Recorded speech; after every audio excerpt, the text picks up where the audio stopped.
How to start saving for your retirement and live in peace. Let me start by saying this. The earlier you start saving for your retirement, the better it is for you. Studies have found that those who retire happily are usually those who have saved for the longest. So if you're waiting to hit 30 years of age to start saving for your retirement, you're making a big mistake. You don't want to still have to work a 9 to 5 while you could have been enjoying the rest of your life traveling around the world with your loved ones.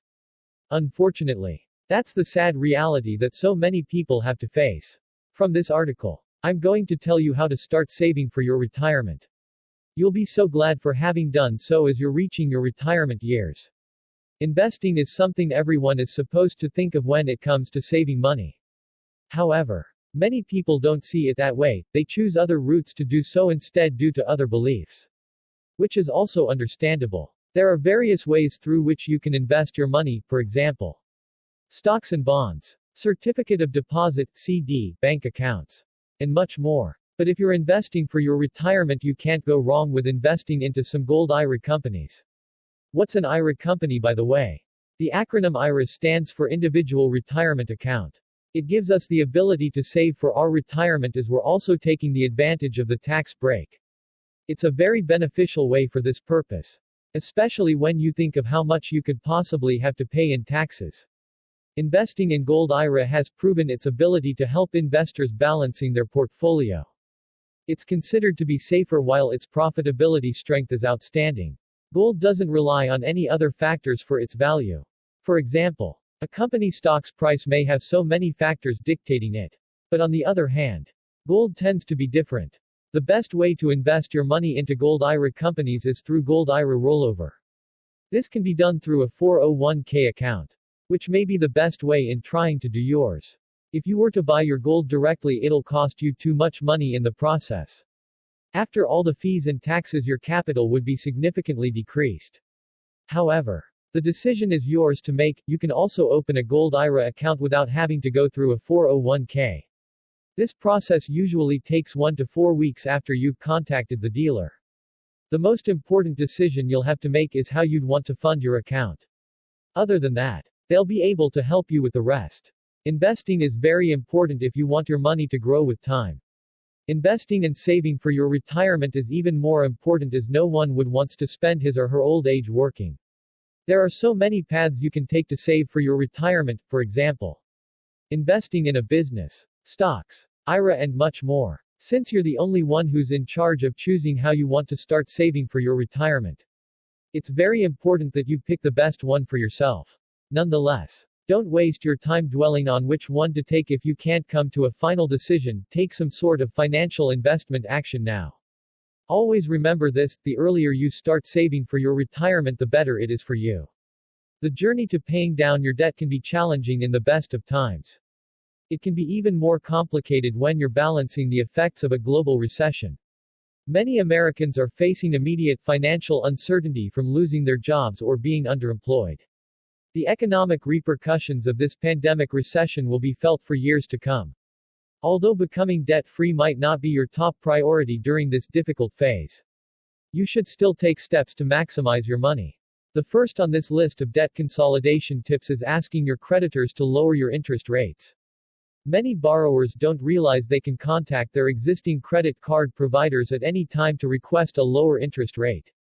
This often overlooked tactic is a quick and easy way to reduce your debt burden. And it may result in a permanent or temporary, e.g., 12 months, interest rate reduction. Creditors are more likely to say yes if you have a history of on-time payments or if your credit score has recently increased. Even if that's not the case, the worst thing your creditor can do is say no. If you aren't successful in lowering your interest rate, don't hesitate to ask again after a few months or after receiving lower offers from competitors. Credit card providers can issue reductions at their discretion, but it's up to you to initiate the request. High-interest loans and credit cards can prevent you from climbing out of debt. Although you're hard at work making payments, interest charges are continuously accruing. This interest can quickly eat away at your monthly payment instead of chipping away at the principal balance. To help make some headway in repaying your debt, see if you can pause payments on your lower interest loans. Then, devote those funds to your higher interest debt. This lets you eliminate your balance faster and save you from unnecessary interest charges. Options for loan deferment vary by lender. In some cases, lenders might offer an interest-free deferment. Other lenders might continue charging interest on your loan during deferment. Contact your lender to determine if deferment is available and for how long. Even a pause of 2 to 3 months can help you put a noticeable dent in your high-interest debt. You can quickly reduce your overall interest by taking advantage of low or 0% APR balance transfer credit cards.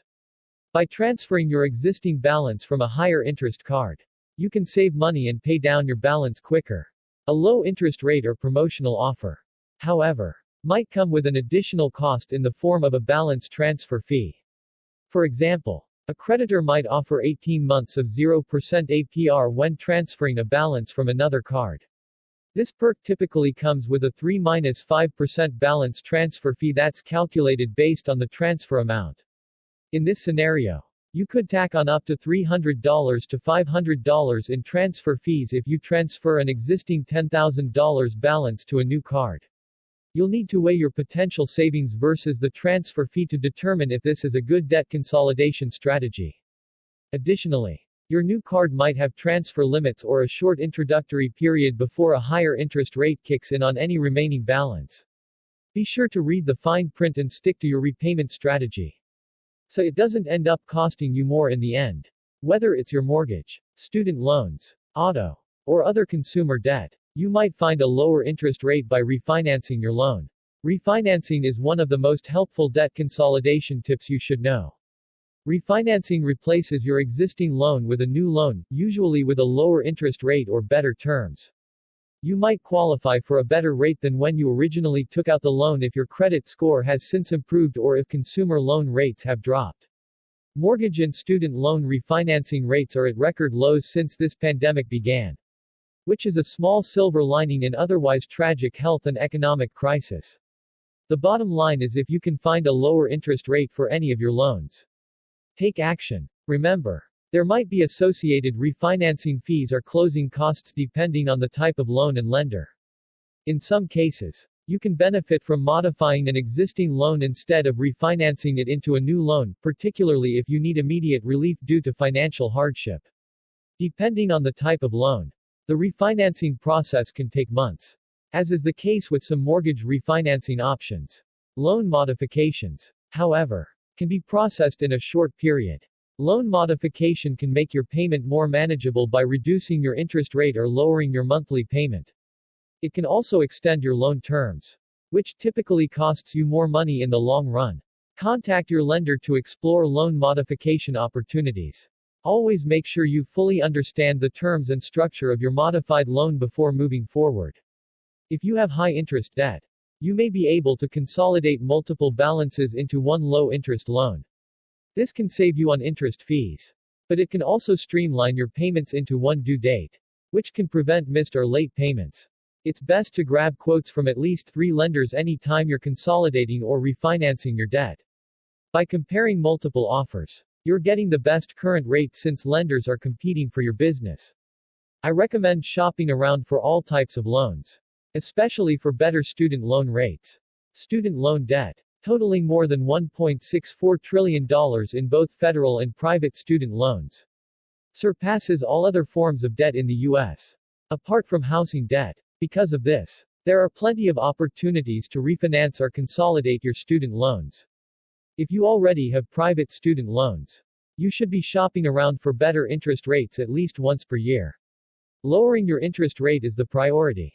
But also compare origination fees, repayment terms, and any available cashback offers to pay down your debt further. If you have federal student loans, the decision gets more complicated.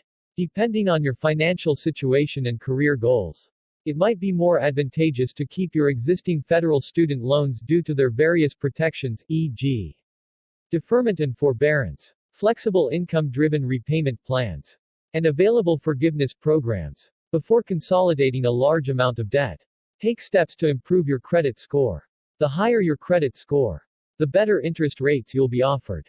These actions can help lower your credit utilization rate while maintaining your credit history length.